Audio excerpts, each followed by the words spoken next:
안녕하세요. 연세빛 가정의학과 의원 원장 이창엽입니다. 이번 영상에서는 지난 자율신경 치료의 원리에 이어서 치료 후 반응 패턴, 그리고 주의사항에 대해서 알아보도록 하겠습니다. 이거는 통증 반응 패턴인데요. 반복 치료가 굉장히 중요합니다. 그래서 반복 치료를 해야 되는데 환자 입장에서는 치료를 하면 이런 분들이 있어요. 두통을 예로 들어서 설명을 할게요. 두통이 있다가 주사를 하는데 반응이 정말 좋은 분들은 주사액이 들어가고 있는데 두통이 없어져요. 이렇게 표현하는 분들도 있어요. 그러면 이제 진료실에 와서 너무너무 환자 만족도가 좋아요. 와, 이 두통이 없어졌다. 이렇게 이야기하는데 그때 제가 하는 말이 아직 다 나은 게 아닙니다. 다시 아파질 겁니다. 라는 이야기를 꼭 해요. 한 번 치료하고 낫는 분도 분명히 있는데 그 비율은 좀 드물고요. 다시 통증이 올라올 확률이 높기 때문에 이 그래프를 보여주면서 한 번 치료해서 좋아졌다고 너무 좋아하지 마세요. 다시 이렇게 통증이 올라왔다가 내려왔다가 올라왔다가 내려왔다가 하면서 반복 치료를 해야 좋아지는 경우가 대부분입니다. 라고 이야기를 하고요. 사실 제일 좋은 환자 만족도가 제일 좋은 거는 치료할 때마다 조금 좋아지면 뭐 말도 많이 안 해도 되고 참 좋을 텐데 이런 케이스는 정말 드물어요.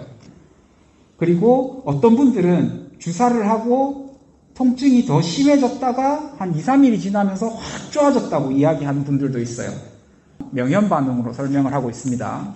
당신이 좋아지기 위해서 일시적으로 조금 다시 아팠던 거다 라고 설명을 하고 반복 치료를 자신 있게 끌고 가시면 됩니다. 단 3번을 치료를 하셨는데 반응이 전혀 없다면 제 진단이 틀린 거니까 다른 검사를 한번 받아보세요 라고 이야기를 해요. 제가 좀 놓쳤는 케이스라고 할까요? 어깨가 아파서 저한테 오셨던 분이 있어요. 치료를 했는데 주사를 놓으면 그 자리에서 바로 좋아지세요. 거의 다 나은 것처럼 팔을 이렇게 못 들다가 어깨 주사를 놓으면 팔을 번쩍 들어요. 좋네요 하고 집에 보냈는데 3일 뒤에 와가지고 그 작용이 하루밖에 안 갔다 이렇게 말씀하셨어요. 그래서 주사 치료하면 점점 그 치료 유지 기간이 늘어날 가능성이 높습니다 하고 또 반복 치료를 했어요. 또 하루밖에 안 갔어요. 3번째 치료를 했는데도 하루밖에 안 가서 제가 이거는 뭔가 다른 게 있는 것 같으니까 한번 MRI 검사를 받아보세요 하고 정형외과로 보냈거든요. 알고 봤더니 텐던 럽처였어요. 럽처 그레이드 3. 근데 실제로 어깨 치료하는데 럽처 그레이드 3까지는 기간이 오래 걸리지만 이 주사만으로도 낫게 할 수 있긴 하거든요. 근데 환자 만족도가 많이 떨어지겠죠. 그런 환자들은 빨리 적절한 치료를 받으실 수 있도록 보내시는 게 중요하고 환자한테 3번은 와보세요 라고 이야기를 합니다. 자, 주사 후에 환자들이 많이 오는 반응. 전 주사 하고 나서 직후에 한번 얼마나 좋아요? 주사 놓고 나서 바로 얼마나 좋아요? 라고 물어보면 한 70% 정도의 환자는 좀 나은 것 같아요 라고 이야기를 해요. 그러면 그 자리에서 여기서 저한테 좋다고 말하는 거는 저한테 최면이 걸려서 일시적으로 좋다고 생각하는 걸 수도 있으니까 밖에 잠깐 기다리셨다가 10분이나 20분 있다가 새로 볼게요 라고 이야기를 합니다. 그러면 10분 있다가 20분 있다가 보면 저한테 마약 준 거 아니에요? 이렇게 반응을 하는 분들도 있고요. 조금 나은 것 같아요. 한 절반 정도 좋아진 것 같아요. 이야기하시는 분도 있고 효과가 하나도 없는 것 같아요. 라는 분도 있고 잘 모르겠어요. 라는 반응도 있어요.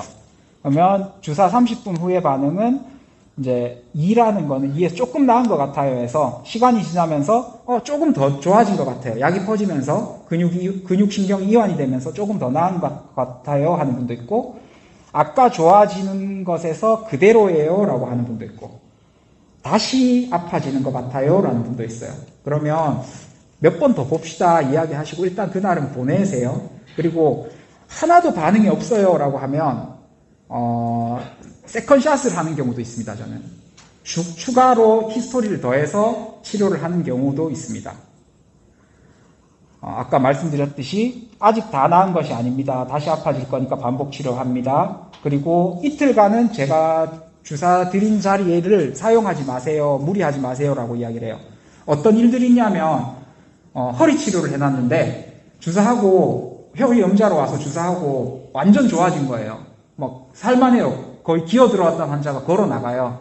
그럼 이 사람은 기분이 좋아서 집에 가서 스트레칭하고 빨리 낫겠다고 운동을 막 해요.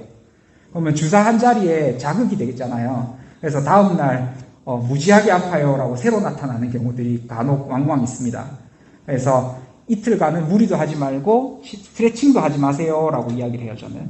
그리고 아까 말씀드렸던 면역 반응, 그리고 만약에 통증이 심하면 제가 3일 뒤에 오라고 했어도 3일까지 기다리지 말고 당장 내원하세요. 그 자리에서 또 해결하는 게 중요하기 때문에 당장 내원하세요.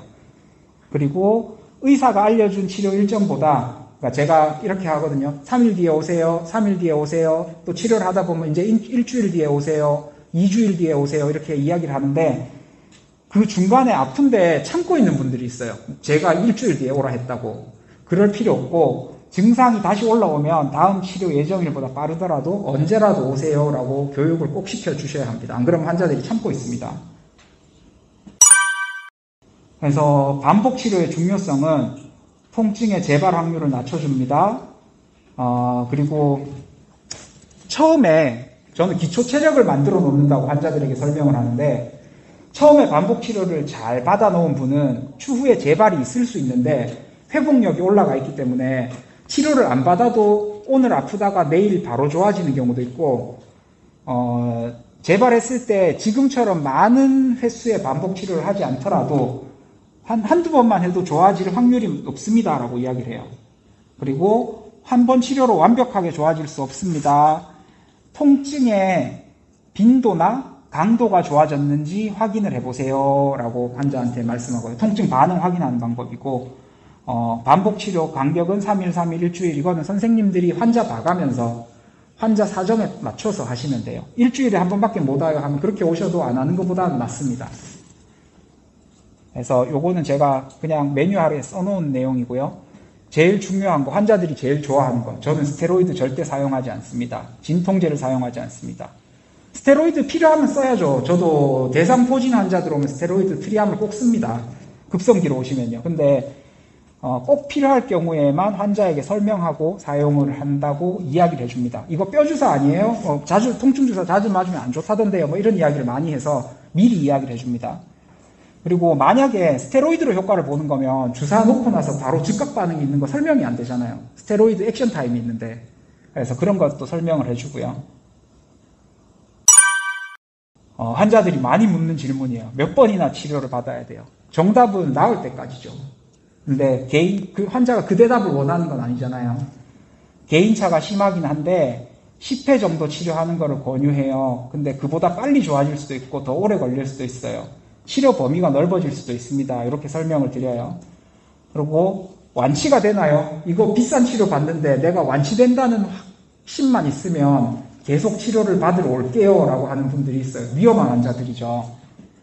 그래서 제가 아까 말씀드렸죠. 챌린지 테스트 개념을 가지고 있다고. 치료해보는 게 진단을 겸하는 거니까 현재 10이던 통증이 완벽하게 0이 되지는 않을 수 있어요. 근데 10 아파서 나를 너무 힘들게 하던 통증이 5만 돼도 또 3만 돼도 얼마나 살만하겠습니까? 그렇게 가는 걸 목표로 일단은 하고 갑시다. 그래서 첫 치료 때 즉각 반응이 되게 중요하다고 설명을 해줍니다. 통증이 자꾸 옮겨 다녀요 라는 이야기를 하는 환자들도 있어요. 여기 두통이 있어서 왔는데 치료를 해줬는데 나 이제는 여기는 괜찮아졌는데 여기가 아파요. 선생님 치료가 잘못된 것 같아요. 이런 이야기를 하는 분들이 있거든요. 그러면 통증은 옮겨 다니는 게 없어요. 원래 여기도 안 좋았을 거고 여기도 안 좋았을 건데 여기가 10이 아프고 여기가 5가 아프면 5가 아픈 거를 우리 머리는 인지를 못하게 돼 있어요. 그래서 10이 아픈 게 좋아졌기 때문에 원래 아프던 게 이제 부각되어서 나타나는 겁니다 라고 설명을 해주고 그쪽에 해당하는 부위를 치료를 해줍니다. 그리고 이런 질문을 하죠. 내가 과사용을 하는데 어차피 재발할 거면 이 치료가 의미가 없지 않습니까? 라고 질문하는 환자들이 가끔 있거든요. 근데 아팠다가 안 아팠다가 반복하는 거는 염증이 생겼다 없어졌다를 반복하는 거예요. 피부를 예로 많이 들거든요. 피부에 상처 나면 옛날과 상처 나기 전과 다른 조직으로 재생되는 건 환자들도 다 알고 있잖아요. 근데 인대 근육도 마찬가지예요. 원래 탄성이 있던 엘라스틴 파이버가 염증이 반복되면 유착이 발생하면서 콜라겐 파이버로 대체가 돼요. 근데 치료를 반복해도 통증이 남을 수 있는 이유도 여기에 있어요.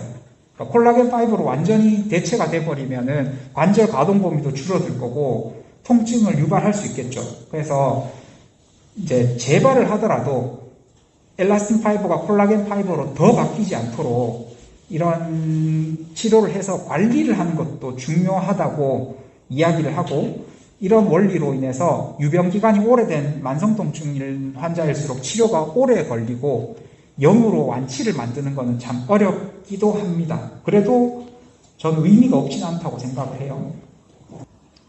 장점과 난점인데요. 장점, 운동선수들 도핑이 안전하게도 치료할 수 있는데 어떤 치료와도 병행이 가능하죠. 수술 이후에 회복치료도 할 수 있고 재활치료랑 시너지도 낼 수 있고요. 근데 단점은 주사를 해야 된다는 거. 그리고 근본적으로 구조적인 변화가 있다면 여기에 대해서는 한계를 가진다는 거 알고 계셔야 될 겁니다. 강의 내용 잘 보셨나요? 여기서 제가 강조하고 싶은 내용은 두 가지입니다. 하나는 치료 반응의 자율신경의 손상 정도를 예측할 수 없기 때문에 치료 전에는 반응을 예측하기 힘들며 개인 차이가 크다는 것. 그리고 반복 치료가 반드시 필요하다는 것입니다. 다음으로 제가 이 자율신경 치료를 통해서 자율신경 장애로 인한 백신 부작용 치료 케이스들을 발표한 내용을 영상으로 업로드해 보겠습니다. 시청해 주셔서 감사합니다.